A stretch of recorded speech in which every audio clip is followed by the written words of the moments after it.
രാജ്യത്തിന്റെ ഗതി നിയന്ത്രിക്കുന്ന തെരഞ്ഞെടുപ്പിന് ഇനി മണിക്കൂറുകൾ മാത്രം. ഒരുപക്ഷെ അവസാന തെരഞ്ഞെടുപ്പാകും ഇതെന്ന് രാജ്യത്തിന്റെ ഭരണം കൈയാളുന്നവർ തന്നെ നമ്മെ ഭീഷണിപ്പെടുത്തുന്ന കാലമാണിത്. പോളിംഗ് ബൂത്തിൽ ചെല്ലുമ്പോൾ കേരള ജനത ഓർക്കേണ്ട കാര്യങ്ങൾ പലതുമുണ്ട്. ഒരിക്കലും മറക്കാൻ പാടില്ലാത്ത ചിലത്. രാജ്യം ആര് ഭരിക്കണമെന്ന് നാം തീരുമാനിക്കുമ്പോൾ കഴിഞ്ഞ 5 വർഷക്കാലത്തെ ഭരണവും ഓർക്കേണ്ടതുണ്ട്.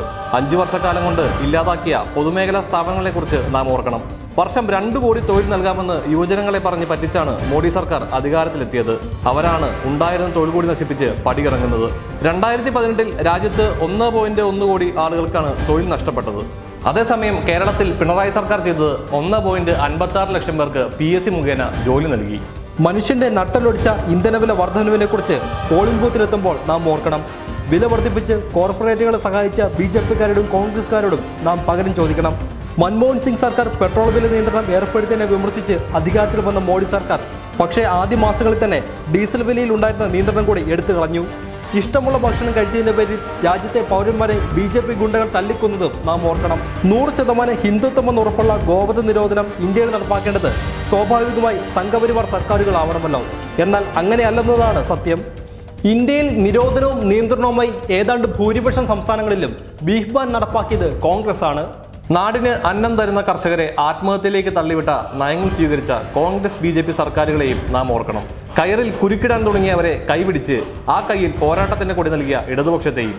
മണ്ഡലകാലം മറക്കരുത് എന്ന് പറഞ്ഞ് അവർ വരുമ്പോൾ 2016 മണ്ഡലകാലം കൂടി നമ്മൾ മറന്നിട്ടില്ല എന്ന് അവരോട് പറയണം. എന്തിനായിരുന്നു നമ്മെ ക്യൂവിൽ നിർത്തിയതെന്നും നാം അധ്വാനിച്ചുണ്ടാക്കിയ നമ്മുടെ പണം അസാധുവാക്കി രാജ്യചരിത്രത്തിലെ ഏറ്റവും വലിയ സാമ്പത്തിക കൊള്ള എന്തിനായിരുന്നുവെന്നും അവരോട് ചോദിക്കണം. നോട്ട് റദ്ദാക്കൽ മൂലം 1.3 കോടി ആളുകൾക്കാണ് തൊഴിൽ നഷ്ടപ്പെട്ടതെന്നും വോട്ട് ചെയ്യും മുമ്പ് നാം ഓർക്കണം. എല്ലാത്തിൻ്റെയും ഒപ്പം നാം ഓർക്കേണ്ടത് കഴുത്തറ്റ വെള്ളത്തിൽ ഈ നാട് നിന്നപ്പോൾ പിടിച്ചു കയറാനുള്ള കച്ചിത്തുരുമ്പ് കത്തിച്ച് നോക്കി നിന്ന് ചിരിച്ചവരെയാണ്. ബീഫ് തിന്നുന്ന മലയാളികൾ അനുഭവിക്കട്ടെ എന്ന് പറഞ്ഞത് പ്രളയം ബാധിച്ചത് ഇവിടെയുള്ള മുസ്ലിങ്ങളെയും ക്രിസ്ത്യാനികളെയും കമ്മ്യൂണിസ്റ്റുകളെയും പണക്കാരായവരെയും മാത്രമാണെന്ന് പറഞ്ഞത് ആ കൂട്ടത്തിൽ പെട്ടവരാണ്. ഭക്ഷണവും മരുന്നുമൊന്നും കേരളത്തിന് വേണ്ട എന്ന് പറഞ്ഞത് ഈ നാട്ടിൽ നിന്ന് തന്നെയുള്ള കേന്ദ്രമന്ത്രിയായ അൽഫോൺസ് കണ്ണന്താനമാണ്. വിദേശ രാജ്യങ്ങളിൽ നിന്നുള്ള നിയമപരമായി സ്വീകരിക്കാവുന്ന സ്വമേധയാലുള്ള സഹായങ്ങളെ തള്ളി ചോദിച്ചതിന്റെ 100 എറിഞ്ഞിട്ട് ഫെഡറൽ സിസ്റ്റത്തിന്റെ കടക്കൽ കത്തിവെച്ച് ഫ്യൂഡൽ മാടമ്പത്തരം കാണിക്കുന്നത് നമ്മുടെ കൂടെ ടാക്സ് വാങ്ങുന്ന കേന്ദ്ര സർക്കാരാണ്.